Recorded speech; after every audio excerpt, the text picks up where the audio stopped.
आप देख रहे हैं आखिरी सौदा CNBC आवाज पर और मैं हूं हर्षदा साहू।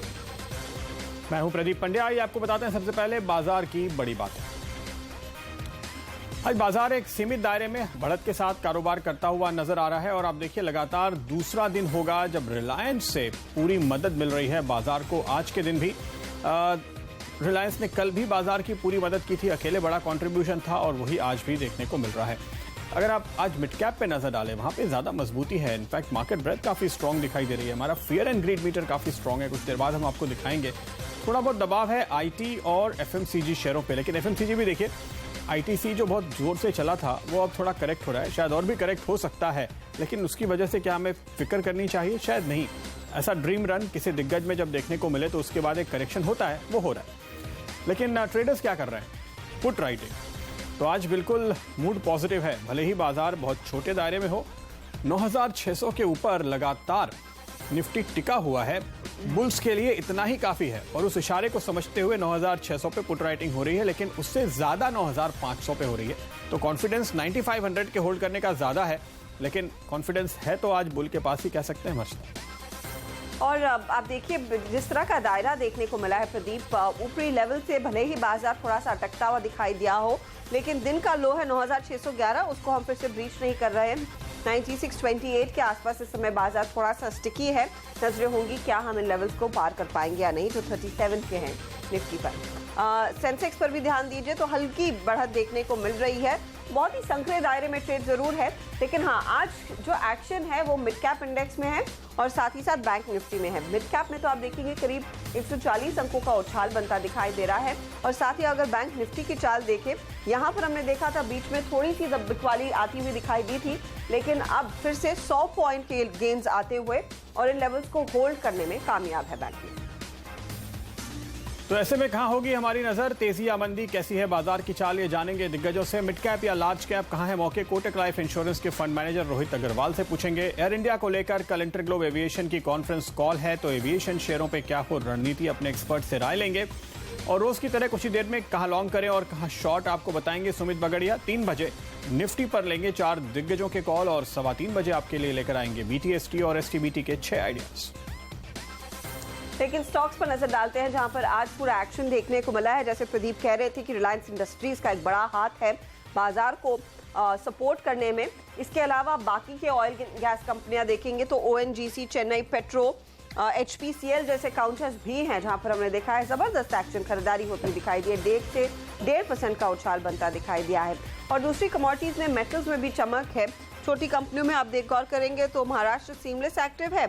इसके अलावा JSPL, Vedanta, Hindustan zinc, JSW steel जैसे काउंटर्स हैं जहां पर अच्छी तेजी बनती दिखाई दे रही है। लेकिन दिग्गजों पर ध्यान दीजिए और अलग अलग सेक्टर के दिग्गज हैं जहां पर एक्शन देखने को मिला है। लुपिन 3%, 4% ऊपर, अंबुजा सीमेंट में करीब 5 रुपए की बढ़त, M&M, IndusInd bank, the entertainment. तो ये डिफरेंट सेक्टर्स के बेलवेदर्स हैं जहां पर तेजी बनती दिखाई दे रही है, लेकिन टेक्नोलॉजी दबाव में है। और यहाँ पर आप तीनों दिग्गज कंपनियां देखेंगे। इन्फोसिस सबसे ज्यादा फिट रहा है, गोल्डमैन कह रहा है 781 तक के स्टॉक टूटेगा। विप्रो, HCL टेक पर भी आज हमने देखा है बिकवाली का ही दबाव बनता दिखाई दिया है। इसके आगे आप देखिए मिड कैप्स में क्या एक्टिव है, तो ऑटो एंसिलरी काउंटर्स और यहाँ पर ज्यादा एक्शन ऑफ कोर्स बेयरिंग कंपनियों में है क्योंकि टिमकिन और ABC बेयरिंग्स की डील फाइनली हो गई है। NRB बेयरिंग जैसे स्टॉक्स में भी इसका असर पड़ता हुआ। सोना कोयो पिछले 2 दिनों से भाग रहा है, आज फिर 5% की तेजी इसमें बनती दिखाई दी है। इजराइल में जो प्रधानमंत्री मोदी का दौरा चल रहा है उसके बाद कुछ बिजनेस डील साइन हुई है। टेक्स रेल ने एक डील की है इनफैक्ट लेक्सिको एक कंपनी के साथ, तो वहां पर हमने देखा एक अच्छा एक्शन। गरवारे, वॉलरोप्स जैसे काउंटर्स हैं जहां पर भी इनके हाथ एक तगड़ा ऑर्डर इजराइल से आता हुआ। एरोसैक्स बनाने का काम करेंगे इंडियन डिफेंस के लिए और करीब 6% भागा है ये काउंटर। मिड कैप में स्टेलाइट टेक्नोलॉजीज, IDFC जैसे counters, HSIL, Balaji tele, Raymond दूसरे गेनर्स हैं आज के ट्रेड के।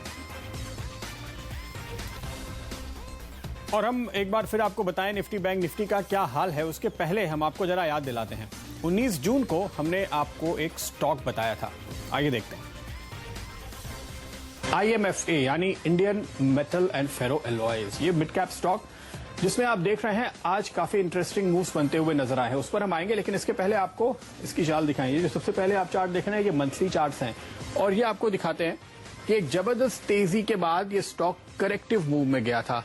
तो आप यहां देख सकते हैं कि ये स्टॉक जिसने बॉलिंगर के डाउनवर्ड चैनल में एंट्री ली थी, नीचे के बैंड में एंट्री ली थी, और ये जो करेक्शन पूरा चला है करीबन अप्रैल से 2 महीने का, इसके बाद पहली बार शुक्रवार के दिन हम इसके ऊपर आए मिड लाइन के, और आज दूसरा दिन है जब हम पूरी तरह से अब बुलिश एंड में आ चुके हैं। तो ये पहला संकेत आपको मिलता है कि बात इस स्टॉक का ट्रेंड बदल रहा है।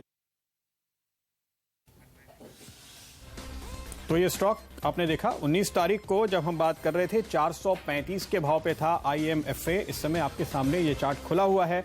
आपने यही चार्ट जो अभी हमारी पुरानी तस्वीर में, जो हमने आपको 20 दिन पुराना वीडियो दिखाया, उसमें यहां तक देखा था।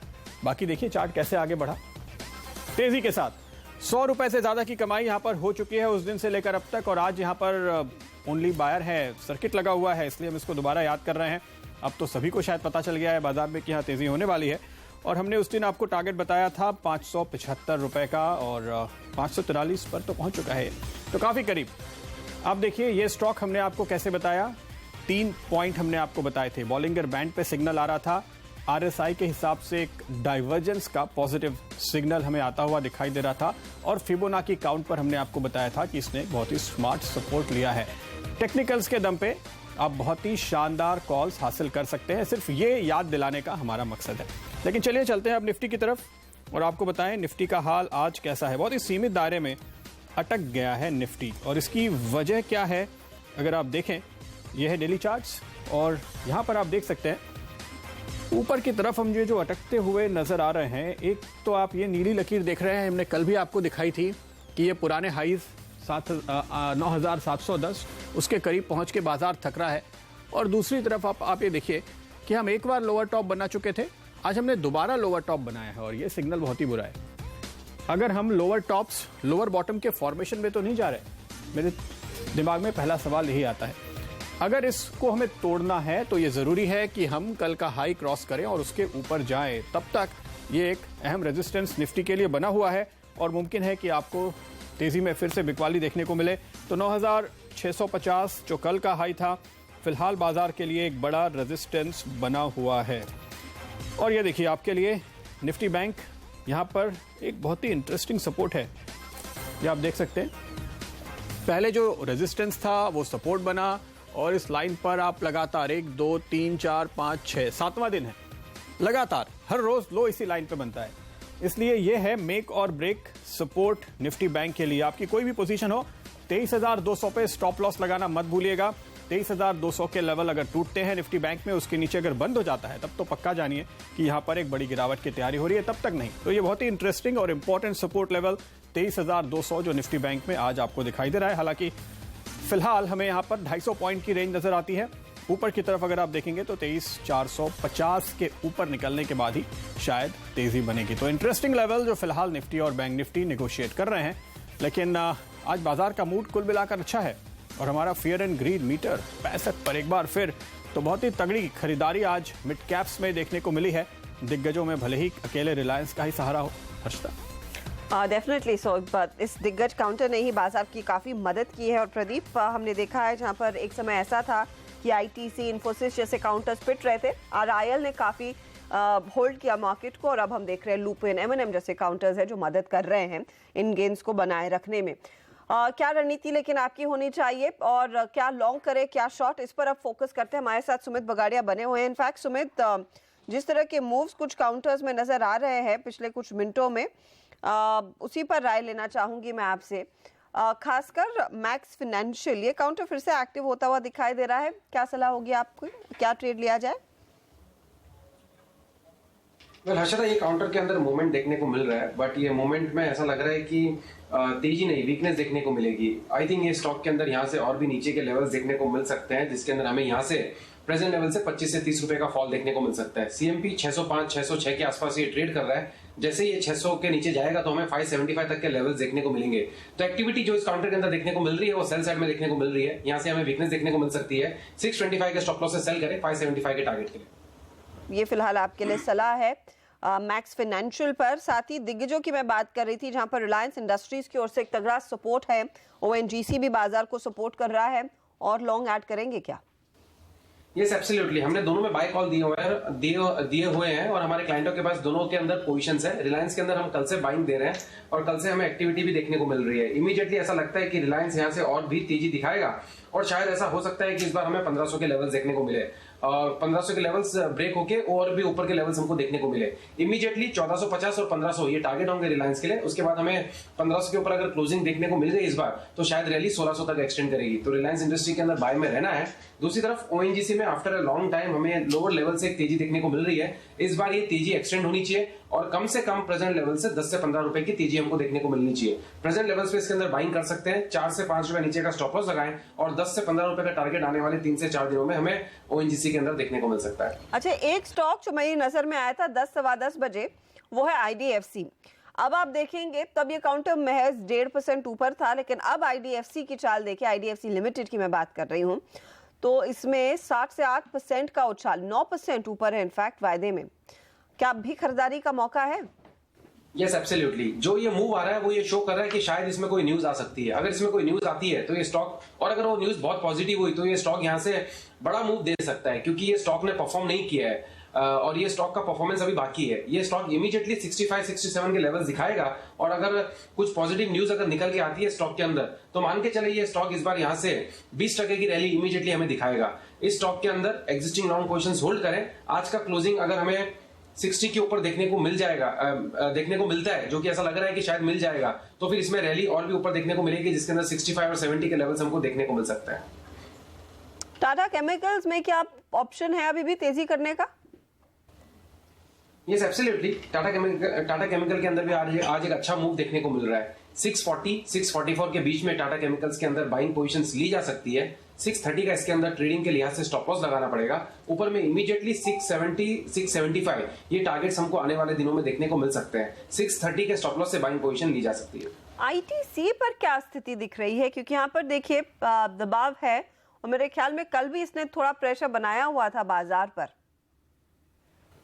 थोड़ा सा दबाव देखने को मिल सकता है क्योंकि स्टॉक ने पिछले 3 दिन पहले बहुत अच्छा मूव दिया था और ऊपरी लेवल से हमें इसमें सेलिंग प्रेशर देखने को मिला है। लास्ट 2 डेज में ये स्टॉक ने ऊपरी लेवल से दबाव दिखाया है और अभी शायद हमें नीचे में 320 तक के लेवल्स एक बार देखने को मिल सकते हैं, जो कि ये गैप भी है 325 के बाद का जो गैप अप ओपनिंग मिला था उसको फिल करने के लिए आ रहा है। तो शायद देयर इज अ पॉसिबिलिटी हमें 325-320 तक के लेवल्स 2 से 3 दिनों में देखने को मिल सकते हैं। तो अगर किसी ने सेल लिया है तो 337 का स्टॉप लॉस लगाए।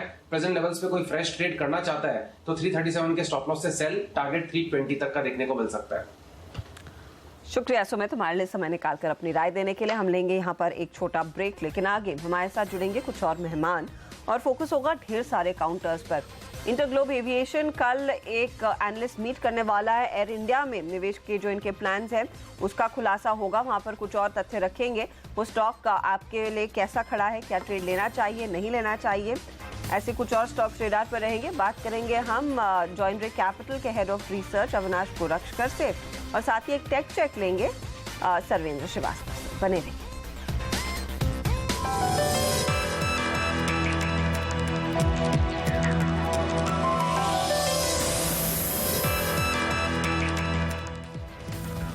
स्वागत है आपका एक बार फिर। अविनाश गोरक्षकर और सर्वेंद्र श्रीवास्तव हमारे दो नए एक्सपर्ट्स हमारे साथ जुड़ चुके हैं और इस बीच अगर आप बाजार पर नजर डालें तो फिलहाल कोई खास बदलाव नहीं दिखाई दे रहा। निफ्टी करीब 16 पॉइंट ऊपर और सेंसेक्स मुश्किल से 12 पॉइंट ऊपर। तो आज जो पूरा एक्शन है वो मोटे तौर पे मिड कैप्स में ही बना हुआ है या स्टॉक स्पेसिफिक मूव्स आज बाजार में ज़्यादा देखने को मिल रहे हैं, ये हम कह सकते हैं। कुछ स्टॉक्स जहाँ पे आज काफ़ी अच्छे मूवमेंट है और जिस पर राय लेनी चाहिए अविनाश, आईडीएफसी और आईडीएफसी बैंक 2 दिनों से हम यहाँ पर देख रहे हैं हलचल। आईडीएफसी बैंक तो बड़ा ही अंडर परफॉर्मर है, क्या वाकई इसके फंडामेंटल्स में कोई ऐसा सुधार दिखा है? कुछ ऐसा दिख रहा है 2 दिनों में कुछ 2,500 करोड़ के एनपीएस बेचे, उसकी वजह से 12-13% चल गया? नहीं, बिल्कुल। इनफैक्ट हमको लग रहा है प्रदीप, वैल्यूएशंस अगर हम FY 18 और 19 की बात करें तो प्राइस टू बुक पे काफ़ी अट्रैक्टिव ट्रेड कर रहा है और मोर इम्पॉर्टेंटली मैनेजमेंट ने जिस प्रकार के ये नॉन परफॉर्मिंग एसेट्स बेचे हैं, हालांकि इन्होंने डिस्काउंट पे बेचे हैं, हमको लग रहा है कि आने वाले 1-2 साल काफ़ी स्ट्रांग रहेंगे, क्योंकि इन्होंने पहले भी कहा है कि इनका रिटेल फोकस रहेगा। रिटेल रीच बढ़ाने के लिए अभी ये ब्रांचेज और अपनी जो ऑनलाइन स्ट्रेटेजी है वो भी काफ़ी स्ट्रांगली पोजिशन कर रहे हैं। तो मुझे लग रहा है कि even at the current current level अगर किसी को लंबे नज़रिए से ये स्टॉक खरीदना है, मेरे ख्याल से अगर नेक्स्ट 12 to 18 मंथ्स का नज़रिया है, तो डेफिनेटली बैंकिंग स्टॉक में काफ़ी अट्रैक्टिवली पोजीशनड है। इसमें डेफिनेटली कोई दोहराए नहीं है कि ये बैंक काफ़ी अच्छा आगे चलेगा, बट ओनली थिंग इज इसको थोड़ा सा टाइम देना जरूरी है। आप देखें अविनाश, तो जितना एग्रेशन आप बंधन बैंक में देखते हैं या और कुछ छोटे बैंक में देखते हैं, आरबीएल में देखते हैं, आईडीएफसी का कुछ मार्केटिंग पुश ऐसा दिखाई भी नहीं दे रहा है। उस हिसाब से इनके नतीजे भी नहीं आए हैं जैसी उम्मीद थी कि खुलने के साथ ही शायद पहले साल में तो धूम धड़ाके के साथ कारोबार बढ़ाएंगे। नहीं, बिल्कुल। इनफैक्ट प्रदीप, अगर हम पहले साल का परफॉर्मेंस देखें जो मेरे ख्याल से जो स्प्लिट के बाद हुआ, उसमें एक दिक्कत ये थी कि पुराने बैगेज के साथ आईडीएफसी बैंक को लिस्ट किया गया और इसमें जो इनिशियल जो ग्रॉस एनपीए लेवल थी वो काफ़ी हाई थी, करीबन 5% के ऊपर थी। लेकिन इन्होंने काफ़ी अच्छी तरह से एआरसीज को अपने जो एसेट्स है, पुराने जो नॉन परफॉर्मिंग एसेट्स है, वो बेचे हैं। तो मेरे ख्याल से ये जो इंप्रूवमेंट आप एसेट क्वालिटी की बात कर रहे हैं और जो आगे की बैंक की परफॉर्मेंस की बात कर रहे हो, मेरे ख्याल से शायद आगे आने की डेफिनेटली उम्मीद है। हालांकि जो पहले का परफॉर्मेंस है वो डेफिनेटली प्रीवियस बैगेज होने के कारण, पुराना लेगेसी बैगेज होने के कारण इसमें डेफिनेटली अंडर परफॉर्मेंस देखने को मिली। बट लॉन्ग टर्म प्रोस्पेक्ट्स में अभी भी कहूंगा कि इस लेवल पे डेफिनेटली इन्वेस्टर्स को एक मौका समझ के खरीदना चाहिए। आई मीन थोड़ा टाइम जरूर लगेगा, क्योंकि आरबीएल बैंक और अगर हम बंधन बैंक की बात करें तो बंधन तो ऑफकोर्स लिस्टेड नहीं है, बट आरबीएल बैंक डेफिनेटली एक अच्छा आउट परफॉर्मर है, उसमें कोई डाउट नहीं है। लेकिन वैल्यूएशंस के पॉइंट ऑफ व्यू से आरबीएल और आईडीएफसी बैंक की अगर हम बात करें तो आईडीएफसी अभी बैंक के ऑपरेशन शुरू हुए हैं। तो I think it would not be wrong to compare both on a like to like basis, but definitely longer term में आईडीएफसी बैंक चलना चाहिए। IDFC bank longer term perspective के लिहाज से अच्छा भागेगा। और पहले भी हम बात कर रहे थे आईडीएफसी की, जिसमें भी आज हमने देखा अच्छी तेजी बनी है। लेकिन एक और स्टॉक देखिए जो पिछले आधे घंटे 45 मिनट में काफी ट्रैक्शन दिखा रहा है, वो है स्टरलाइट टेक्नोलॉजीज। वो स्टॉक आपकी स्क्रीन पर लेकर आएंगे। इस समय 9% का उछाल है। इनफैक्ट ये पूरा मूव आया है पिछले 20 मिनटों में। सर्वेंद्र बताइए, वॉल्यूम पिकअप है इसमें, क्या सलाह देखने को मिलेगी? इनफैक्ट 10 डे एवरेज से ज्यादा ही कारोबार हो चुका है आज। नमस्कार हर्षिता जी। नहीं, देखिए क्लियरली स्टॉक में अगर आप देखें तो आज तो वॉल्यूम्स हैं, थोड़ा सा एकदम लैकलस्टर हो गया था लास्ट कुछ महीनों में। आज का बार को ज़्यादा मेरे हिसाब से अभी फिलहाल रीड नहीं करना चाहिए। ये ज़रूरी है देखना कि इसमें डिलीवरीज क्या जा रही हैं। ओवरऑल सेटअप्स बुलिश हैं, उसमें कोई दोहराई नहीं है। बट मैं चाहूँगा कि आज और कल का सेशन, एटलीस्ट आज का डिलीवरी वॉल्यूम्स देखने के बाद ही इसमें कोई बड़ा कॉल लें, क्योंकि ओवरऑल मिड कैप इंडेक्स का जो सेटअप है वो मुझे उतना लुभाता नहीं है। तो मिड कैप साइड में कमिटमेंट डालना अभी मेरे हिसाब से थोड़ा जोखिम भरा हो सकता है और क्लैरिटी उस स्पेस में नहीं है। तो मेरा मानना है कि वैसे भी हाई बीटा और काफ़ी वॉलेटाइल स्टॉक है और रहा है, हिस्ट्री इसकी काफ़ी वॉलेटाइल रही है। तो एक बार के लिए अवॉइड करें, नेक्स्ट 1-2 सेशन में और क्लैरिटी मेरे ख्याल से आएगी।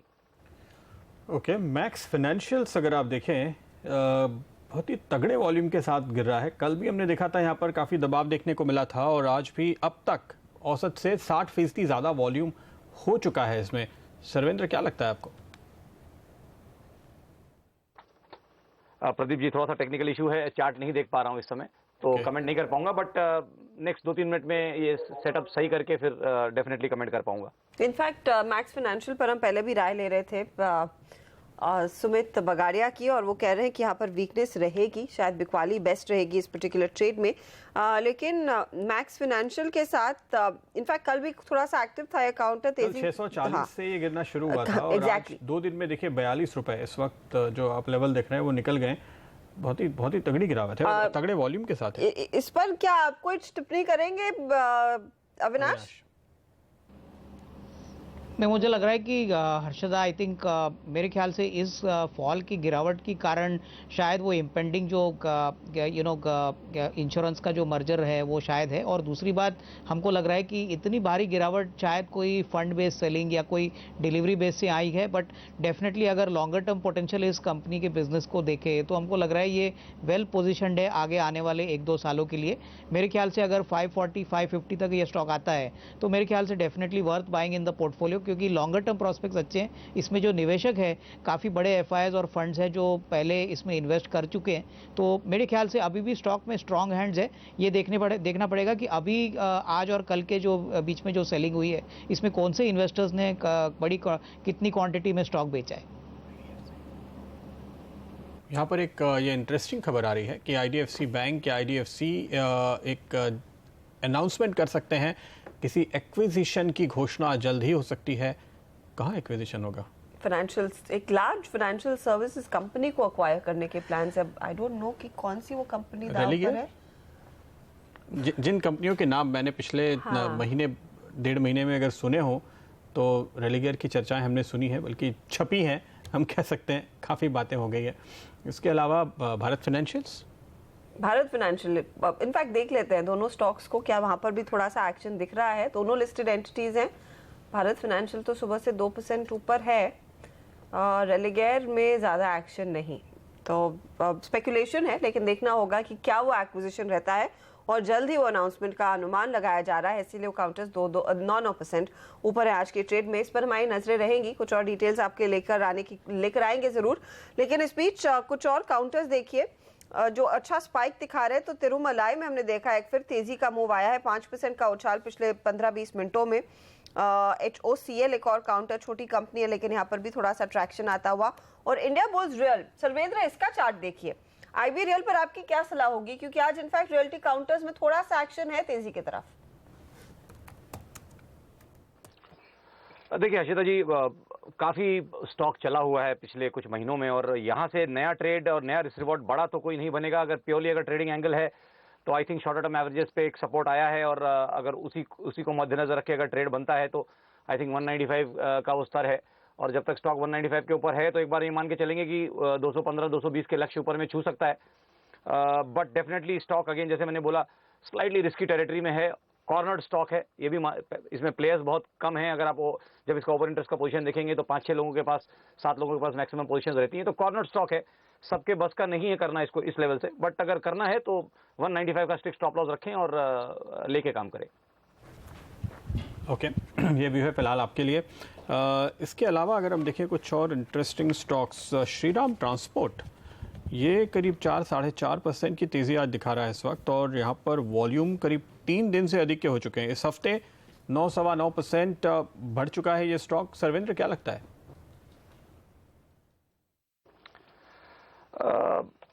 इसमें देखिए मेरा मानना यह है कि जो स्तर इसके भी चल रहे हैं, clearly I think lower levels में इसमें एक अच्छा उछाल और एक अच्छा बाउंस आया है। बट अब इस बाउंस में ये अपने पिछले रेजिस्टेंस एरिया के आसपास आ गया है। 1119.50 इसका जो एक मंथली क्वार्टरली स्विंग है, अगर आप पकड़ें तो वो था। ऑलरेडी 1091 चल रहा है, तो आई थिंक अगर लेना है तो कंडीशनल ट्रेड बनता है। 1120 के ऊपर इसका अगर ब्रेकआउट होके ये 10-15 मिनट सस्टेन करता है स्टॉक, तो वहां से लें और अभी ना लें।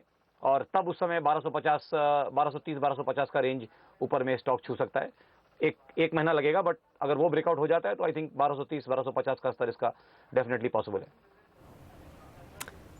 आज की जो बड़ी डील हुई है टिमकन और ABC बेयरिंग्स, इसके बाद हमने देखा है पूरा जो बेयरिंग्स पैक है या फिर ऑटो एंसिलरी पैक है, इसमें अच्छी तेजी बनती हुई दिखाई दी है। अब इस डील के बाद मैं आपकी राय लेना चाहूंगी अविनाश, क्योंकि फिर से थोड़ा सा एक्टिव हो गया है स्पेस। टिमकिन प्रेफर करेंगे इस समय लेना, या फिर ABC जो इनफैक्ट एक अपर सर्किट पर खड़ा है, प्रेफर्ड क्या ट्रेड रहेगा, या फिर आपको दूसरी अपॉर्चुनिटीज दिखाई दे रही है इस बेयरिंग स्पेस में, चाहे वो NRB हो या फिर दूसरी कई कंपनियां? मुझे लग रहा है कि ये जो डील हुआ है हर्षदा काफ़ी इन्वेस्टर फ्रेंडली है, स्पेशली अगर हम ABC के शेयर होल्डर्स के लिए की बात करें, क्योंकि काफ़ी सिग्निफिकेंट प्रीमियम पे टिमकन ने खरीदने की बात की है। और अगर मेरे ख्याल से ऐसा होता है तो not only ABC share holders को टिमकन के शेयर्स मिलेंगे, और प्रॉस्पेक्ट्स जो है आगे टिमकन को ग्रोथ को लेके, टेक्नोलॉजी को लेके काफ़ी हद तक मेरे ख्याल से टिमकन बेनिफिट करेगा।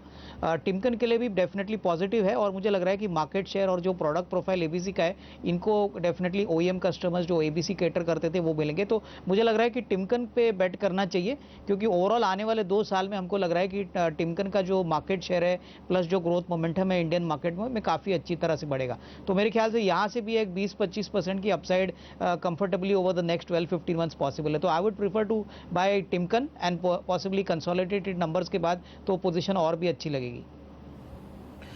ओके, ITI एक स्टॉक अगर आप देखें आज यहाँ पर करीबन दुगने वॉल्यूम हुए हैं, और पिछले घंटे भर के अंदर खास तौर से इसने तेज़ी पकड़ी है। अब करीब 8% ऊपर आ चुका है ये स्टॉक, दिन के हाईस पे ट्रेड कर रहा है। अविनाश, क्या लगता है, इसकी तो बहुत तगड़ी रीरेटिंग हो चुकी है, फंडामेंटली क्या व्यू है? मुझे लग रहा है कि डेफिनेटली प्रदीप स्टॉक काफ़ी अच्छी तरह से रीरेट ऑलरेडी हो चुका है। अभी मेरे ख्याल से मार्केट्स अवेट कर रहा है कि ऑर्डर एग्जीक्यूशन और जो नए ऑर्डर्स है यहाँ पे क्या स्टेटस है। हमको लग रहा है कि अगर एग्जीक्यूशन भी उतने ही एफिशिएंसी से आता है तो डेफिनेटली कंपनी के पास काफ़ी अच्छे ऑलरेडी ऑर्डर्स है। मार्केट चाहेगी कि आने वाले 1-2 क्वार्टर्स में इन क्वार्टर्स के नंबर्स में ये रिफ्लेक्ट हो कि बहुत top line as well as margin और बॉटम लाइन अच्छी तरह से बढ़े। और मेरे ख्याल से क्लियरली जो नए ऑर्डर्स है जो हार्डवेयर टेलीकॉम इक्विपमेंट के लिए वो भी अगर अनाउंसमेंट आते हैं तो इसमें और रेटिंग आएगी। बट मेरे ख्याल से अराउंड 110-120 तक मेरे ख्याल से अभी भी शॉर्ट टर्म में जाने का मौका है। But yes, medium to long term में डेफिनेटली ये शेयर अगर गिरावट दिखाता है, ये थोड़ा वीकनेस दिखाता है तो इसको एक्यूमुलेट जरूर करना चाहिए। ओके, गिरावट पर मौके ढूंढिए। ITI में पैसे लगाने के देखिए आज स्टॉक फिर से 98 पर है, 9 से 10% का उछाल इसमें बनता दिखाई दिया है। हम लेंगे एक छोटा सा ब्रेक के बाद ऑफ कोर्स कुछ और स्टॉक्स रेडार पर रहेंगे, खासकर जैसे हमने आपको बताया इंटरग्लोब एविएशन में आपकी क्या स्ट्रैटेजी होनी चाहिए। कल एनालिस्ट के साथ बातचीत करेगा मैनेजमेंट एयर इंडिया के एक्विजिशन प्लान को लेकर। तो क्या एक अपॉर्चुनिटी है आज की गिरावट में खरीदारी की, उस पर बात करेंगे। BTST कॉल्स लेकर आएंगे, निफ्टी पर आपके लिए राय लेकर आएंगे और साथ ही हमारे साथ जुड़ेंगे एक और दिग्गज जानकार जिनसे जानेंगे कि फंड्स का नजरिया क्या बन रहा है इस समय मार्केट में। आप बने रहिए CNBC आवाज पर।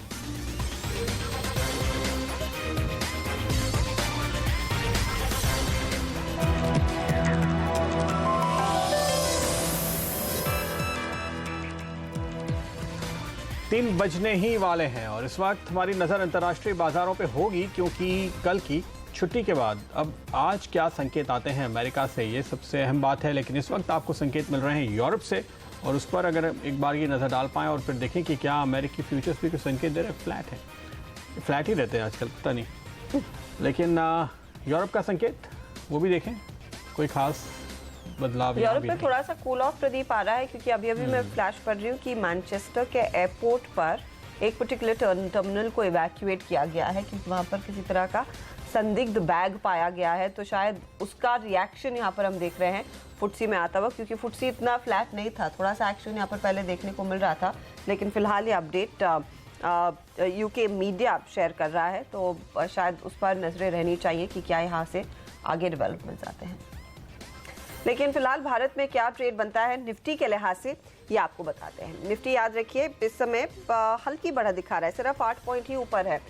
तो आशीष चतुर्मोता कह रहे हैं निफ्टी में खरीदारी करें, 9700 का टारगेट इनका है। 1 से 2 दिनों में उनको भरोसा है कि ये लेवल जरूर अचीव होंगे।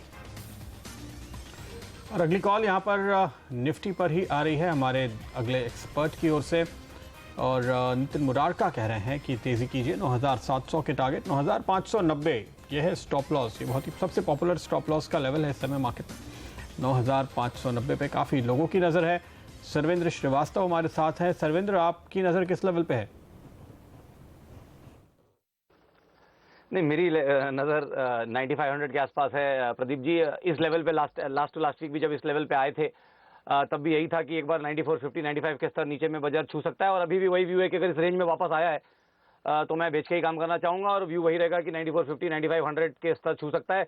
बड़ी गिरावट जब आएगी तो उसके बाद ही आएगी जब 9450 टूटेगा, नहीं तो 9450 से 9700 की रेंज इसी में बाजार थोड़े दिन रहने वाला है, तो उसी के साथ जाना चाहूंगा। नेक्स्ट 3 से 4 दिन में मुझे लगता है कि नीचे के स्तर वापस से बाजार छुएगा 9450 9500, और स्टॉप लॉस वापस वही रखें 9716.60 और शॉर्ट करके ट्रेड करें। संदीप आगले भी हमारे साथ है। संदीप, आपकी क्या सलाह होगी? आफ्टरनून अर्शदा, मैं बाय करके चलूंगा। 9560 का मेरा स्टॉप लॉस होगा और 9720 का टारगेट होगा। एक दिन का नहीं बट 2 से 3 दिन का ये व्यू है। ओके, तेजी की कॉल यहाँ पर फिलहाल आ रही है। देखिए इनके टारगेट है 9720 और सर्वेंद्र का स्टॉप लॉस है 9716। तो अगर वागले साहब के टारगेट आ गए तो सर्वेंद्र जी का स्टॉप लॉस ट्रिगर हो जाएगा। देखना होगा कि होता है क्या नहीं, लेकिन मुद्दे की बात यह है कि वो लेवल इंटरेस्टिंग है जहाँ पर एक रुकावट है, और उसी लेवल को तेज़ी और मंदी दोनों तरफ के खिलाड़ी ध्यान से देख रहे हैं और उसी पर खास फोकस कर रहे हैं। तो 9715 9720 का वो लेवल है बाजार के लिए, जो काफ़ी ज़्यादा अहम है क्योंकि वहाँ पर एक कंसेंसस बनती हुई नज़र आ रही है। इस बीच एक स्टॉक जिस पर मेरी नज़र आज बनी हुई है वो है GSFC, गुजरात स्टेट फर्टिलाइज़र। और यहाँ पर आप देखिए लगातार पिछले 4 दिनों में 2 दिन काफ़ी शानदार तेज़ी वाले रहे हैं। आज भी तगड़े वॉल्यूम के साथ ये स्टॉक चलता हुआ नज़र आ रहा है। दिन के हाईस पर इस वक्त ये स्टॉक आ चुका है। पिछले हफ्ते का भी आप नज़रिया लेंगे तो आपको दिखाई देगा कि काफ़ी अच्छी तेज़ी इस स्टॉक ने दिखाई है। तकरीबन 113 के लेवल से 12-13 के लेवल से 122 तक 10 रुपये का मूव आया है मुश्किल से 4 दिनों के अंदर। इसके चार्ट सर्वेंद्र आपको कैसे नजर आते हैं? एक बाय कॉल देंगे आप? देखिए, अगर इसका थोड़ा सा चार्ट को थोड़ा बड़ा करके देखें और मंथली क्वार्टरली देखें तो जो जिस तरह के पैटर्न्स इसने मंथली और क्वार्टरली में बनाए हैं उसको देख के तो बहुत ज़्यादा उत्साहित नहीं हूँ बाय करने के लिए। क्लियरली लॉन्ग शैडोज हैं और टिपिकली इस तरह के जब पैटर्न्स बनते हैं तो जो नेक्स्ट बाउंस आता है वो एक पुल बैक होता है। तो मैं ये नहीं बोलता हूँ कि स्टॉक यहीं से गिरेगा, बट क्लियरली ये जो ये लेग है इसको मैं as a pull back qualify करूँगा। आई थिंक गए क्वार्टर का जो ओपनिंग था और उसके पहले का क्वार्टर का जो क्लोज था वो अराउंड 133 लेवल्स था। तो आई थिंक 133, 135 तक का पुल बैक में खेलना चाहूँगा और डेफिनेटली सेटअप शॉर्ट टर्म अच्छे लग रहे हैं तो वो पुल बैक में खेलना चाहूँगा और 120 रुपये के नीचे स्टॉप लॉस लगाऊंगा, बट उससे ज़्यादा स्टॉक में अभी व्यू नहीं बनाऊंगा मैं। 35 का टारगेट आप दे रहे हैं यहाँ पर फिलहाल। ये 150 से गिरा है और 150 से गिरते हुए इसने 112 के आसपास का लो बनाया है और ये बहुत जल्दी गिरा है। 2 महीने के अंदर का ये पूरा खेल है और आज ऐसा लग रहा है कि फाइनली, बल्कि पिछले इस हफ्ते भर में ऐसा लग रहा है कि फाइनली एक स्ट्रॉन्ग बॉटम बनने के संकेत दे रहा है। तो फिलहाल 135 पुल बैक की ही बात कर रहे हैं यहाँ पर सर्वेंद्र, लेकिन मुझे लगता है 127 के ऊपर बंद हो गया हर्षता तो फिर हाथ नहीं आएगा। यहाँ पर प्रदीप ऐसे ही कुछ और काउंटर्स हैं जिनमें अच्छा स्पाइक बनता दिखाई दे रहा है। PTC और PTC फाइनेंशियल्स दोनों स्टॉक्स आपकी स्क्रीन पर लेकर आएंगे और संदीप वागले अगर आप भी देख सकें इन स्टॉक्स को, यहाँ पर भी थोड़ा थोड़ा मूव आ रहा है, क्या सलाह होगी? अर्षद, आपको स्टॉक रिपीट करना होगा। PTC इंडिया और PTC India financial. PTC India में क्लियर ब्रेकआउट है अर्षदा। 100 के ऊपर 100 की लेवल्स है जहां पर मैं बहुत कंफर्टेबल हूँ बाय करने में। मुझे लगता है 98 के स्टॉप लॉस से ये मेरा BTST भी हो सकता है। लगभग 106, 107 तक हमको कल या परसों तक के टाइम में ये देखने को मिल सकते हैं। मलाई के स्टॉक पर आपकी क्या राय रहेगी? क्योंकि हम अभी कुछ मिनट पहले ही इस पर नजर डाल रहे थे, तब 10% ऊपर था, अब आप देखिए 16% का उछाल है। संदीप, क्या मिस कर गए हैं? तिरुमलाई केमिकल्स।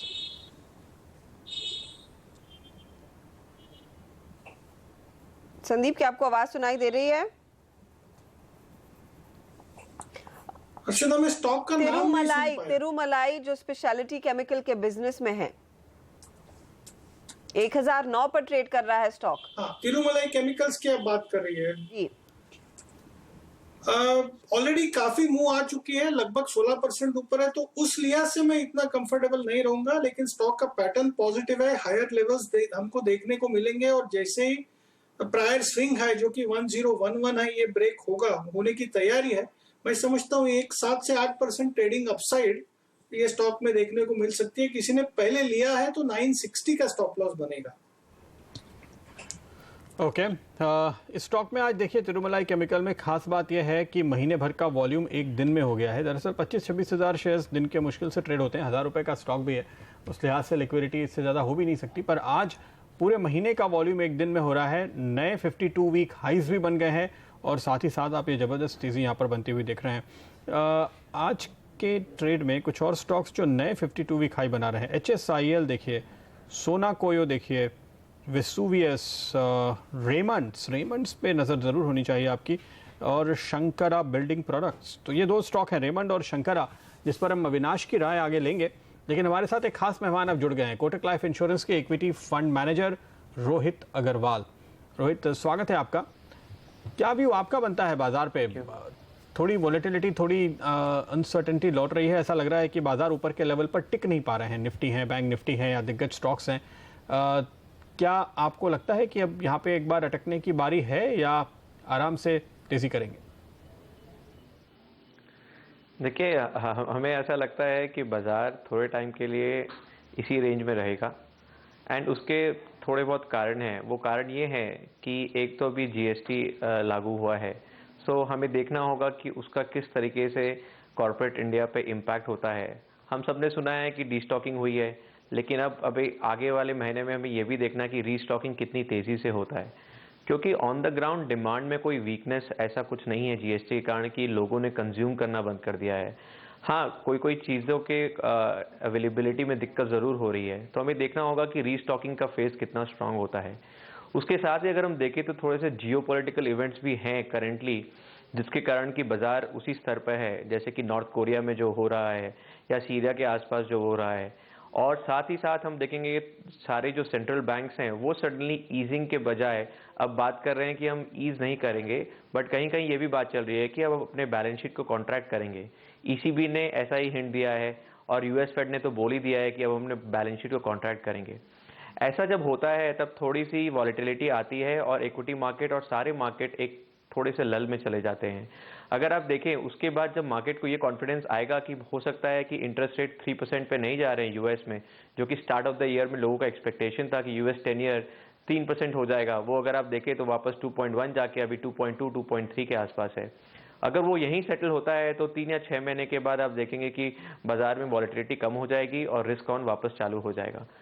उसी समय इंडिया में जो कि जीएसटी का इम्प्लीमेंटेशन चालू है, जब वो भी ठीक से हो जाएगा, जिसमें भी 2 क्वार्टर से 4 क्वार्टर लग सकते हैं हमारे जिस अंदेशा से हमें लग रहा है, हमने जो कंपनी से बात करी है उसके हिसाब से, तो एक थोड़ा सा ठहराव है एंड थोड़े से अर्निंग्स कट्स भी आ सकते हैं, सिंपली बिकॉज जीएसटी के कारण जो डीस्टॉकिंग है उसका पेन भी कंपनीज को लेना पड़ेगा, क्योंकि डीलर लेवल पे जो लॉसेस है वो companies will have to make good for that. वो करने के बाद अगर डिमांड उसी तरह से बरकरार रहती है, इंटरेस्ट रेट्स लो रहते हैं, तो हम देखेंगे कि 2 से 3 या 6 महीने के बाद बाजार वापस ऊपर चला जाएगा और अर्निंग्स जब आने लग जाएगी तो बाजार सर्टेनली ऊपर चला जाएगा फिर। लेकिन जब आप कह रहे हैं कि अर्निंग्स जब आएंगी तब बाजार में और तेजी रहेगी, हालांकि एंटिसिपेशन में लोगों ने काफी पैसा लगा दिया है रोहित, और आप भी नोटिस करेंगे कि डोमेस्टिक इंस्टीट्यूशंस में जिस तरह के फ्लोज देखने को मिल रहे हैं और हर मौके का फायदा उठा रहे हैं डोमेस्टिक इंस्टीट्यूशंस पैसे लगाने के लिए, तो क्या विदाउट अर्निंग्स आपको नहीं लगता है कि यहाँ पर शायद इतने बड़े फंड फ्लो के बावजूद थोड़ा सा ट्रैक्शन देखने को मिलेगा, या फिर बहुत ही stock specific, sector specific story रह जाएगी इस मार्केट की? हाँ, तो देखिए, जब पैसे आते हैं बाजार में तब या तो अर्निंग्स आनी चाहिए या फिर स्टॉक में आपको बहुत सारी अपसाइड्स दिखनी चाहिए। अभी क्या हो रहा है कि पैसे तो आ रहे हैं और हमारे ये मानना है कि पैसे आते रहेंगे, लेकिन अगर आप देखें कि इंडिया का मैक्रो कैसा है, तो इंडिया का मैक्रो बहुत सुधर गया है। पिछली साइकिल से इंडिया के मैक्रो को कंपेयर करना थोड़ा सा गलत होगा हमें लगता है। अगर आप देखें तो नेक्स्ट 3 से 5 साल का व्यू ये है कि इन्फ्लेशन 3 से 5% के आसपास रहेगी। जब इन्फ्लेशन 3 to 5% रहेगा तो कॉस्ट ऑफ कैपिटल नीचे आ जाता है, तब आपकी अर्निंग्स अगर थोड़ी सी कम भी होगी तो उसकी सेम अर्निंग की वैल्यू आप ज़्यादा दोगे, क्योंकि आपका कॉस्ट ऑफ कैपिटल कम है। लेकिन अगर आप देखें लास्ट 3 से 4 साल में इंडिया में अर्निंग्स ग्रोथ अराउंड 5% है निफ्टी की, लेकिन साथ ही साथ उसके कारण क्या हुआ है, एक बेस फॉर्मेशन हो गया है एंड आफ्टर जीएसटी हमें ऐसा लगता है कि अर्निंग्स में एक्सेलरेशन आएगी एंड नेक्स्ट 3 से 5 साल से 7 साल तक 15% की अर्निंग्स ग्रोथ कॉर्पोरेट इंडिया कर सकती है। जब 15% की कॉर्पोरेट अर्निंग्स ग्रोथ होगी इंडिया में, तो बाजार का रिटर्न 15 से 17% कैगर बनना कोई बड़ी बात नहीं है। एंड इसमें आप ये भी नहीं ले रहे हैं कि कोई पी की री रेटिंग हो जाएगी, क्योंकि कॉस्ट ऑफ कैपिटल बहुत कम हो गया है। तो थोड़े समय के बाद हमें लगता है कि बाजार में पैसे जो आ रहे हैं वो तो आते ही रहेंगे, लेकिन अभी क्या है कि जब अर्निंग्स नहीं है तब बाजार ज़्यादा स्टॉक स्पेसिफिक हो जाता है एंड वो हो भी रहा है। तो अगर आप देखेंगे कि बाजार का पी फॉरवर्ड पी में भी 20 है, लेकिन आपको स्टॉक्स बहुत ज़्यादा नहीं मिलेंगे जो 18 या 20 पी की रेंज में ट्रेड कर रहे हैं। आपको स्टॉक्स या तो मिलेंगे जो 15 पी 12 पी पे हैं, या स्टॉक्स मिलेंगे जो 40 के पी पे हैं। वो जनरली ऐसा होता है जब बाजार को कॉन्फिडेंस नहीं होता है कि कहाँ पे अर्निंग्स नहीं आ रही है। लेकिन जहाँ पे अर्निंग्स आ रही है, जहाँ पे भी अर्निंग्स विजिबिलिटी 12 या 15% से ज़्यादा है, उस सारे सेक्टर्स में पैसे जाएंगे और जितना नया पैसा आता जाएगा वो उन्हीं में जाते जाएंगे।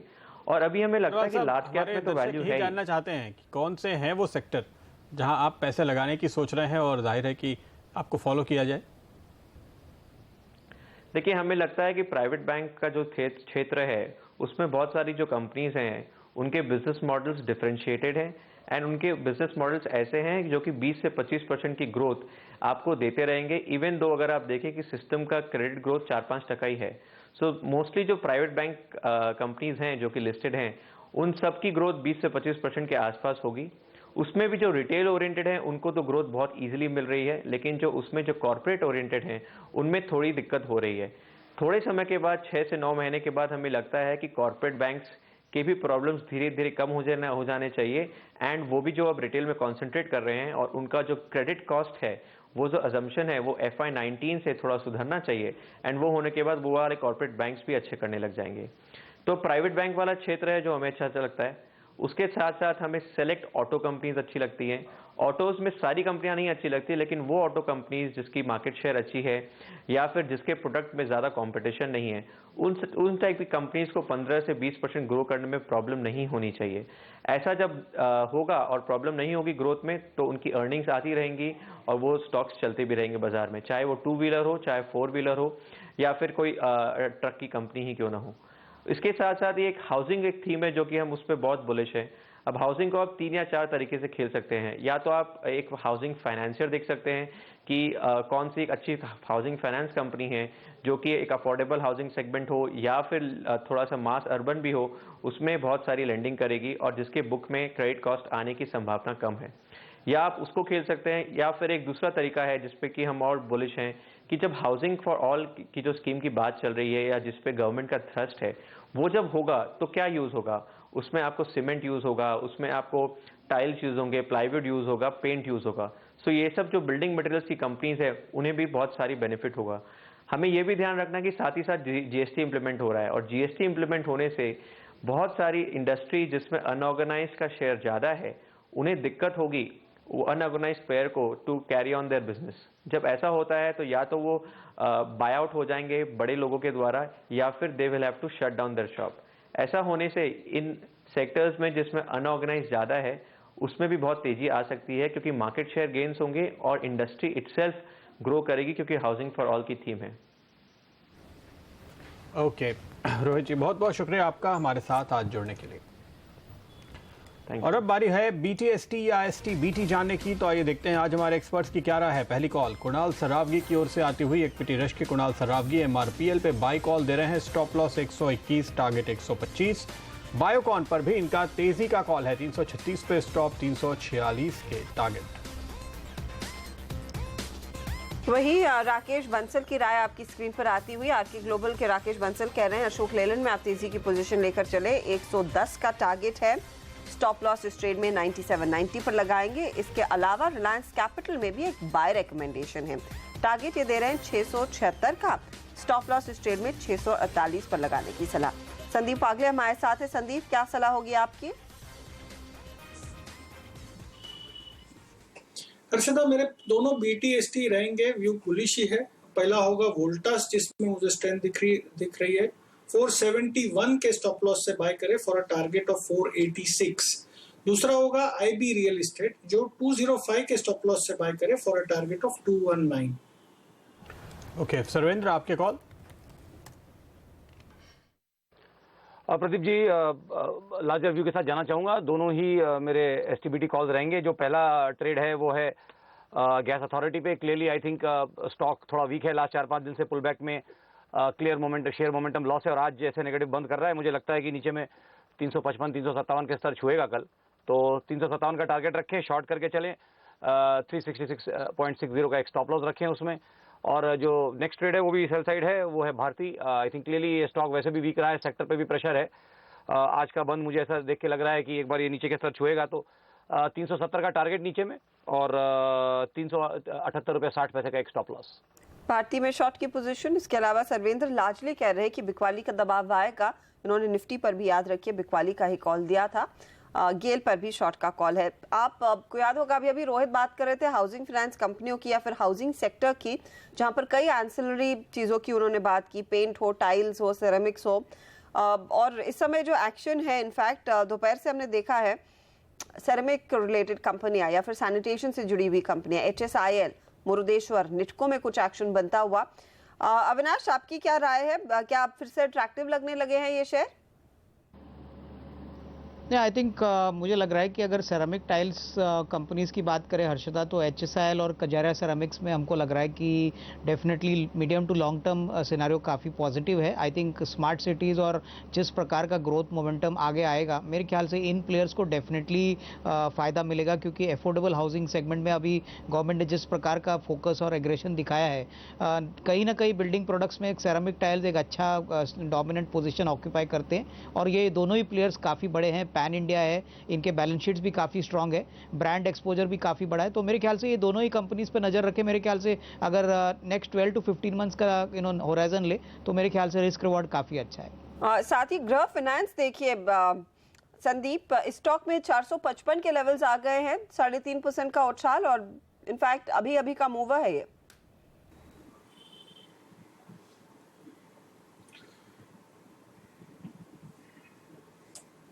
हर्षदा, पैटर्न तो पॉजिटिव है, मैं इसमें बुलिश ही रहूंगा। मैं मतलब इवन ऑन करेक्शन मेरा व्यू बुलिश था, और जैसे ही ये स्टॉक का 465 के लेवल्स ब्रेक करेगा, मुझे लगता है ये 510 की तरफ की मूव की शुरुआत होगी। तो मैं ये स्टॉक में थोड़े वॉल्यूम हालांकि कम है, वो थोड़ा सा मुझे कंफर्ट नहीं दे रहा है, बट पैटर्न बहुत ही पॉजिटिव है, और यहाँ से 10-12% अपसाइड अगले कुछ हफ्तों में वो मूव की मैं बात करूंगा। इसमें 440 के स्टॉप लॉस लेकर चले। ओके, चलिए, बहुत सारे स्टॉक जो हाउसिंग से जुड़े हुए हैं उनकी हमने बात कर ली। तो शंकरा बिल्डकॉन, कुछ देर पहले ही हमने आपको अलर्ट किया था कि देखिए बहुत तेज़ी में है, और तब से अब तक और आगे बढ़ चुका है। करीबन 4 दिन का वॉल्यूम एक दिन में आज शंकरा बिल्डकॉन के काउंटर पे हुआ है। 895 के लेवल, नए 52 वीक हाइस, नए लाइफ हाइस बल्कि कहेंगे। अविनाश, क्या व्यू है आपका? आई थिंक ये भी डेफिनेटली बिल्डिंग प्रोडक्ट्स का एक डोमिनेंट प्लेयर है प्रदीप, और हमको लग रहा है कि जिस प्रकार की ऑर्डर बुक है और जिस प्रकार का फोकस अभी अफोर्डेबल हाउसिंग सेगमेंट पे गवर्नमेंट ने दिया है, इसको भी डेफिनेटली फ़ायदा मिलेगा। हालांकि ये IPO प्राइस से काफ़ी सिग्निफिकेंटली ऊपर है। हमको लग रहा है कि यहाँ पे डेफिनेटली जो इन्वेस्टर्स ऑलरेडी होल्ड कर चुके हैं, ये इनको होल्ड करना चाहिए। फ्रेश बाइंग मेरे ख्याल से थोड़ी सी गिरावट हो या थोड़ा सा प्राइस करेक्ट हो तभी करना शायद ठीक रहेगा। दिग्गजों में M&M पर सर्वेंद्र, आपका क्या कॉल है? क्योंकि कई ब्रोकरेजेस कह रही हैं 1400 के ऊपर जाएगा, अब 1385-84 के लेवल्स आ रहे हैं, क्या खरीदे? देखिए, मेरा तो इसमें मानना ये है, अगर M&M को देखूं तो I think Tata Motors is a better choice. अगर मेरे को ट्रेड करना है उस स्पेस में, तो आई थिंक मैं टाटा मोटर्स के साथ जाना चाहूंगा, क्योंकि ये तो मेरे को अभी भी ऐसा लग रहा है कि जिस तरह से मोमेंटम और जिस तरह से सेटअप्स इसको करने चाहिए थे, अभी तक कर नहीं पाया, और लास्ट तकरीबन 66 महीने से स्ट्रगल कर रहा है। 1450-1500 के आसपास आते ही काफ़ी अटक जाता है, और वहाँ पे काफ़ी सेलिंग रहती है, और ऑलरेडी 1400 के आसपास चल रहा है। तो आई थिंक इंक्रीमेंटली 50-60 रुपये ऊपर बचता है। बट अगर मैं उसको टाटा मोटर्स को देखता हूँ तो क्लियरली आई थिंक 420-430 के आसपास एक बड़ा पैटर्न कंप्लीट हो रहा है, एक बड़ा सपोर्ट एरिया निकल के आ रहा है, जहाँ से ऐसा लगता है कि जब ये स्टॉक चलेगा तो क्लियरली 100 से 120 पॉइंट वहाँ से चल सकता है। तो मैं इस स्पेस में अगर जाना है तो टाटा मोटर्स के साथ जाना चाहूँगा। आइनॉक्स लेजर एक स्टॉक देखिए 5.5% ऊपर आ चुका है, और पिछले 10 मिनटों के दौरान देखते ही देखते इसने तेजी पकड़ी है। करीब 25 लाख शेयरों का बड़ा सौदा हुआ है BSE पे। 2.5% के करीब की इक्विटी इस हिसाब से यहाँ पर ट्रेड हुई है। और हालांकि पिछले 2-3 महीने का व्यू देखें तो ये स्टॉक कमज़ोर सा था, लेकिन आज इस डील के बाद यहाँ पर मूवमेंट आ रहा है। आइनॉक्स लेजर, अविनाश क्या कहते हैं आप? आई थिंक प्रदीप, मुझे लग रहा है कि ये जो बल्क डील हुई है, देखना पड़ेगा कि कौन सा बायर एंट्री ले चुका है। लेकिन अगर हम बिजनेस मॉडल देखें आइनॉक्स का, तो काफ़ी स्ट्रांग है। इनफैक्ट PVR के बाद ये सबसे बड़ा एग्जीबिशन प्लेयर है। हमको लग रहा है कि GST के कारण हो सकता है कि आने वाले 1-2 क्वार्टर्स में थोड़ा सा सेल्स की डिस्ट्रप्शन हो, लेकिन मीडियम टू लॉन्ग टर्म में जिस प्रकार का टैक्स स्ट्रक्चर गवर्नमेंट ने प्रपोज किया है, हमको लग रहा है डेफिनेटली लॉन्गर टर्म में बेनिफिट्स आएंगे। हालांकि यहाँ पे 100 रुपये की टिकट को नीचे GST कम है और उसके ऊपर ज़्यादा है, तो ये डेफिनेटली एक ऐसा इंडस्ट्री है जहाँ पे प्राइसिंग इतनी अहमियत नहीं रखती। मेरे ख्याल से आई थिंक इसको medium to long term view से देखें तो डेफिनेटली गिरावट में खरीदना चाहिए। बट यस, आज का मूव डेफिनेटली ये ट्रांजैक्शन के कारण ही हो चुका है। जी हाँ, करीब 2.5% इक्विटी की अदला बदली हुई है। लगभग 25 लाख शेयरों पर का ये बड़ा सौदा हुआ है BSE पर, और उसके बाद हमने देखा स्टॉक में एक रनअप आता हुआ दिखाई ज़रूर दिया। कुछ और काउंटर्स जो इनफैक्ट थोड़े से एक्टिव रहे हैं आज की ट्रेड में, वीडियोकॉन में हमने देखा सुबह से थोड़ा सा ट्रैक्शन देखने को मिला। रिलायंस कम्युनिकेशन एक इंटरेस्टिंग प्ले था, करीब 4% भागा। इनफैक्ट ये एक स्टेडी परफॉर्मर रहा है, जहां पर बाकी टेलीकॉम कंपनियों की हालत थोड़ी सी खराब है। क्या सलाह होगी इस पर सर्वेंद्र आपकी? देखिए, आई थिंक काफी पिट चुका है और जहर अगर देखा जाए तो काफी हद तक प्रॉब्लम निकल गया है। तो अब यहाँ से ट्रेड करते वक्त रिस्क तो डेफिनेटली थोड़ा कम है। और अगर इसके मंथली क्वार्टरली सेटअप देखें तो I think fairly decent pattern बना है, एक एग्जॉशन टाइप ऑफ, जिसको बोलते हैं कि एग्जॉशन, सेलिंग एग्जॉशन का सेटअप बना के काफी सारे वॉल्यूम्स के साथ डिलीवरीज ने चेंज ऑफ हैंड्स कर लिया है। तो अब कुछ नए प्लेयर्स आई थिंक एंट्री कर गए हैं, वो फाइनली वीक प्लेयर्स हैं, स्ट्रॉन्ग प्लेयर्स हैं, वो ग्रेजुअली 1-2 महीनों में समझ में आ जाएगा। बट प्योरली पैटर्न वाइज देखें तो आई थिंक पैटर्न सेटअप्स अच्छे हैं, पैटर्न सेटअप्स बुलिश हैं। और जैसे ही ये अगले महीने का, गए महीने का हाई निकालता है 22 रुपये 30 पैसे, जो लास्ट मंथ का क्लोजिंग था, 22 रुपये 30 पैसे के ऊपर अगर ये 15-20 मिनट, घंटे भर भी सस्टेन होता है तो लेना चाहिए। मेरा मानना है कि काफी एक डिसेंट पुल बैक वहां से कर सकता है और 28 से लेकर 30 तक के स्तर स्टॉक में ऊपर में आ सकते हैं। तो जो तकरीबन 30 से 35% का 30% करीब का राइज वो हो जाएगा। तो 22-30 के ऊपर लें, थोड़ा वहां स्टडी हो जाए तो लें और फिर 28-30 तक होल्ड करें। भले ही 15-20 दिन या 1 महीना लग सकता है, बट यहाँ से खोने के लिए बहुत ही लिमिटेड स्पेस है। और अगर जब 22-30 पे ले रहे हैं तो उस समय 19 रुपए का स्टॉप लॉस लगा के रखें। कैप्लिन पॉइंट एक और स्टॉक जो इस समय पिकअप कर रहा है 658 के लेवल्स। वागले साहब क्या कहेंगे? 6% का उछाल, इनफैक्ट पिछले कुछ मिनटों में 7% का उछाल और अब 11-12% भाग गया है।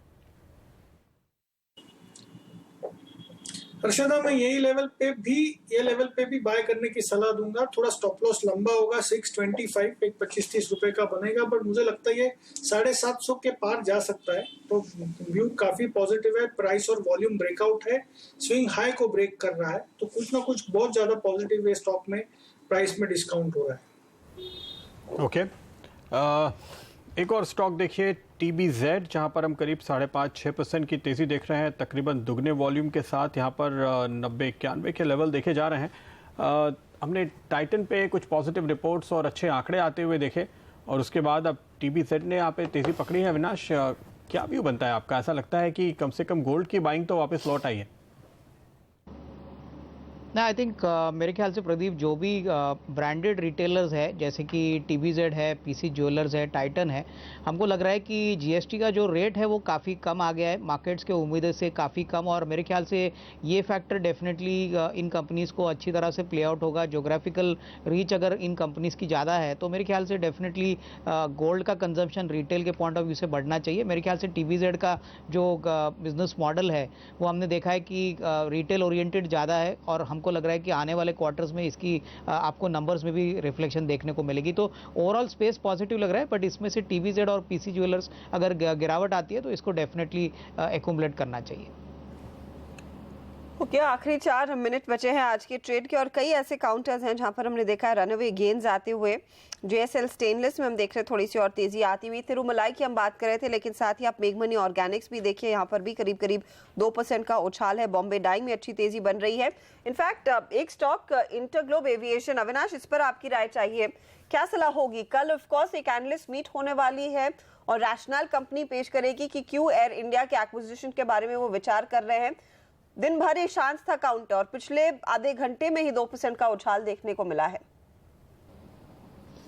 ना, आई थिंक हर्षिता, मुझे लग रहा है कि इनिशियली जब कंपनी ने अनाउंसमेंट किया था तो मार्केट्स में थोड़ी सी नेगेटिविटी थी, क्योंकि एयर इंडिया अभी भी लॉस मेकिंग PSU है और अंदाज़ा था कि अगर इंडिगो इसमें पैसा डालेगा तो इनिशियली रिटर्न्स नेगेटिव होंगे। बट कंपनी ने बाद में क्लियरली कहा है एनालिस्ट को कि ये ऐसा कोई जल्दबाजी में कोई डिसीजन नहीं लेगी और हमको लग रहा है कि एयर इंडिया में कोई ना कोई डेट रिस्ट्रक्चरिंग ज़रूर होगा। करीबन न्यूज़ रिपोर्ट्स के हिसाब से तो लग रहा है कि 18-20 हज़ार करोड़ की डेट रिस्ट्रक्चर होगी। बाद में वेदर इसको एक पीस में या बाकी टुकड़ों में बेचा जाएगा ये देखना पड़ेगा। बट ओवरऑल मुझे लग रहा है कल का जो एनालिस्ट मीट है वहाँ पे सबकी नज़र ये रहेंगी कि फाइनेंशियल कमिटमेंट इंडिगो का कितना होगा और इसका जो रिटर्न रिस्क रिवॉर्ड है वो कैसे कंपनी रिकवर करने की बात करेगी। मेरे ख्याल से मोर क्लैरिटी आने के बाद में शायद स्टॉक में और थोड़ा अपसाइड देखने को मिल सकता है। शिवा सीमेंट पे अविनाश, क्या व्यू है आपका? आज तो नीचे का सर्किट लग गया है, लेकिन अगर कल खुले तो क्या आप बेचेंगे? नहीं, मेरे ख्याल से प्रदीप ये स्टॉक में काफ़ी अच्छी तरह से बाइंग हमने मैनेजमेंट के पॉइंट ऑफ व्यू से देखी है और according to news reports, again ये न्यूज़ कितनी ऑथेंटिकेटेड है मुझे पता नहीं, लेकिन यहाँ पे माना जा रहा है कि इस कंपनी को JSW का मैनेजमेंट लेके रिवर्स मर्जर लेके वापस इनका सीमेंट बिजनेस लिस्ट करने वाला है। तो मेरे ख्याल से अगर ऐसा कुछ होता है तो डेफिनेटली शिवा शेयर होल्डर्स के लिए एक अच्छी बात रहेगी। मेरे ख्याल से जिनके पास है वो होल्ड करे, हालांकि स्टॉक आज थोड़ा सा बिकवाली के मोड में था। मेरे ख्याल से medium to long term prospects अगर ये डील होती है तो डेफिनेटली पॉजिटिव रहेगी। इनफैक्ट पार्थ जिंदल ने ट्वीट पर कहा था कि वो रिवर्स मर्जर के प्लान्स नहीं कर रहे हैं। हालांकि वो शिवा सीमेंट में बड़ा निवेश जरूर करेंगे कैपेसिटी बढ़ाने के लिए, और रिवर्स मर्जर नहीं होगा। इसी पर हमने देखा है स्टॉक में आज थोड़ा सा सेल ऑफ आता दिखाई दिया है। खैर बहुत क्लियरली कहा है कि contrary to what is being said in the media, there is absolutely no plans to reverse list JSW Cement through Shiva Cement। तो बिल्कुल जो खबर अविनाश बता रहे थे उसका उन्होंने नाम लेके खंडन किया है। आमतौर पे मैनेजमेंट ये कहता है कि बहुत ही स्पेक्यूलेशन है, अफवाहों पे ध्यान ना दें, ऐसा कुछ नहीं बोला है। उन्होंने साफ कहा है, ये बात चल रही है कि हम शिवा सीमेंट को JSW सीमेंट जो बड़ी कंपनी है शिवा सीमेंट के मुकाबले बहुत बड़ी, उसके साथ मर्ज करेंगे और इस तरह से रिवर्स लिस्टिंग हो जाएगी। और इसलिए 30 रुपए वाला स्टॉक लोग कह रहे हैं 3000 भी हो सकता है। वैसी कोई बात नहीं है, ऐसा कुछ करने का इरादा नहीं है मैनेजमेंट की ओर से। ये बात उन्होंने साफ कही है और यही वजह है कि जिस तरह से लोग इस पर चढ़ रहे थे, ज़बरदस्त चलती गाड़ी में लोगों ने सवारी की और अब आज उतरना मुश्किल हो रहा है। लेकिन हालांकि वॉल्यूम अच्छे खासे हुए हैं, तकरीबन 22-23 लाख शेयर्स का ट्रेड, लेकिन शुरुआत में ही सर्किट लग गया नीचे की तरफ और बाजार बंद होने की तरफ है। और ऐसे में आइए देखते हैं कुछ और ऐसे स्टॉक्स जिन पर आज आखिरी मिनटों के दौरान हलचल देखी जा रही हो।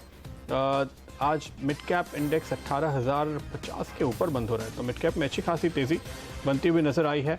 सुमित इंडस्ट्रीज, पिनकॉन स्पिरिट्स, सीमैक जो साउथ एशिया मरीन हुआ करता था, साउथ ईस्ट एशिया मरीन माफ़ कीजिए, काफ़ी छोटे छोटे काउंटर्स हैं जहाँ पे आज हम उछाल देख रहे हैं, जैसे कि HOCL, लार्वी, डेनिम।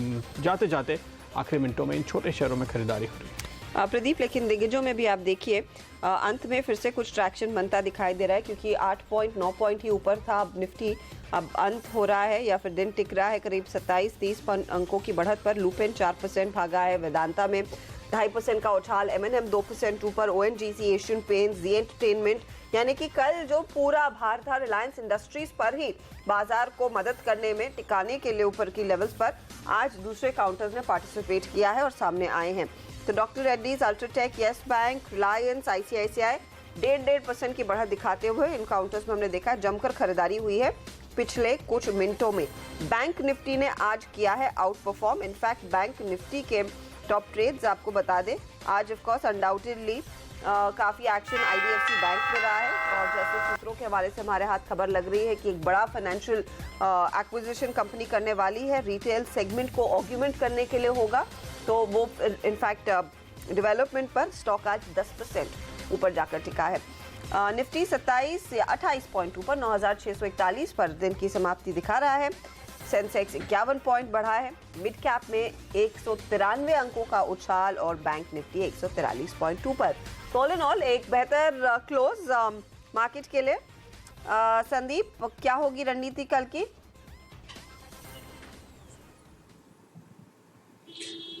हर्षिता, जैसे मैं कहते आ रहा हूँ 9720 का टारगेट मैं मेंटेन करता हूँ। कल आएगा ये तो कह नहीं सकता, बट मुझे लगता है सूनर देन लेटर, शायद ये हफ्ते में ही हम नया हाई देखेंगे। और 9550 एक बेस बना है, ऑन द अपसाइड 9720, 9750 एक छोटा रेजिस्टेंस वर्क हो सकता है, बट मुझे ऐसा कोई वीकनेस कहीं पे भी दिखाई नहीं दे रहा है। ओके, तो आपको फिलहाल यहाँ पर काफ़ी हद तक स्ट्रेंथ दिखाई दे रही है, लेकिन जाहिर है कि सर्वेंद्र का रुख बिल्कुल विपरीत है। सर्वेंद्र, वो क्या सिग्नल है? देखिए, जब मिड कैप इंडेक्स 250 पॉइंट ऊपर बंद हो रहा है, बैंक निफ्टी भी 150 पॉइंट ऊपर बंद हो रहा है, 2:1 का मार्केट ब्रेथ है, और आप बेरिश हैं। देखिए प्रदीप जी, ये रेंज में आया है और इस रेंज के आसपास हमारा मानना ये है कि इस रेंज के आसपास प्रेशर है। और खाली अगर आज का सेशन ना देखें और ये भी ध्यान रखें कि गए क्वार्टर या मंथ में हमने बंद कैसे किए हैं, तो आई थिंक 6-7 महीनों के बाद पहली बार निफ्टी बैंक निफ्टी दोनों में नेगेटिव क्लोजेस आए हैं, तो वो हाईज अब बड़े क्रूशल हो जाएंगे। अगर वो हाईज निकल जाते हैं तो डेफिनेटली फिर ऊपर के कुछ पॉइंट्स डेफिनेटली ऐड होंगे और बाजार और चल सकता है। बट आई थिंक जब तक हम उन लेवल्स के नीचे रह रहे हैं तो मेरा मानना यह है कि अगर 6-7 महीने के बाद 6-7 बार के बाद सर्वेंद्र, ये बताइए कि जो टॉप 10 स्टॉक हैं हेवी वेट्स, उनमें RIL के अलावा क्या कोई भी स्टॉक आपको बुलिश मोड में दिख रहा है इस वक्त, जो निफ्टी को वाकई ब्रेकआउट दिला सके?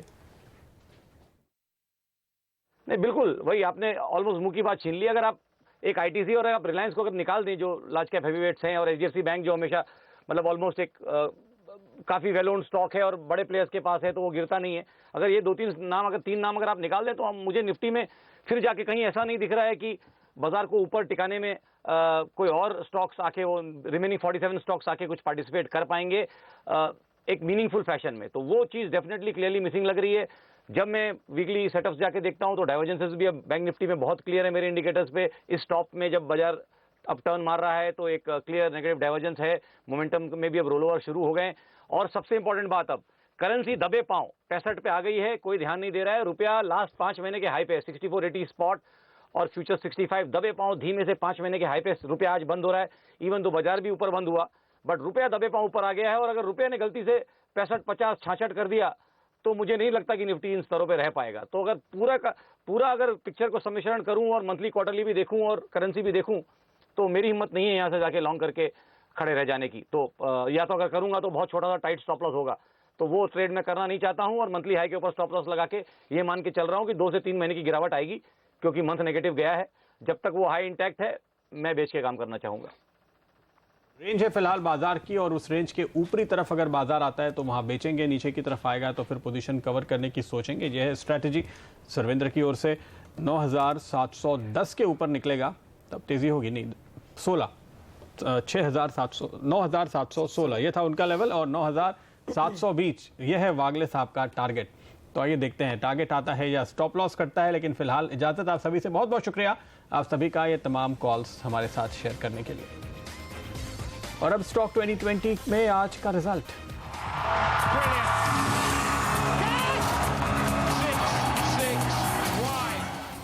आज का मुकाबला नीरज और हेमंत के बीच, और एक बार फिर हम देखते हैं नियरली और फोटो फिनिश।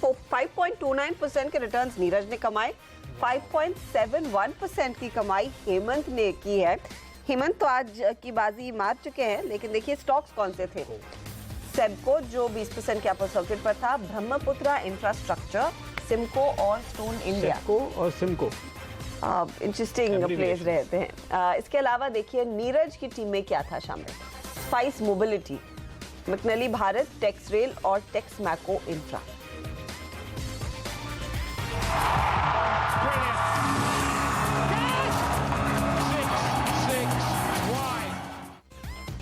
और इसके साथ ही आखिरी सौदा में फिलहाल हमें दीजिए इजाजत। लेकिन आप बने रहिए CNBC आवाज पर, क्योंकि ब्रेक के बाद नेहा आनंद लेकर आएंगी आज के दिन का पूरा रिकैप। नमस्कार।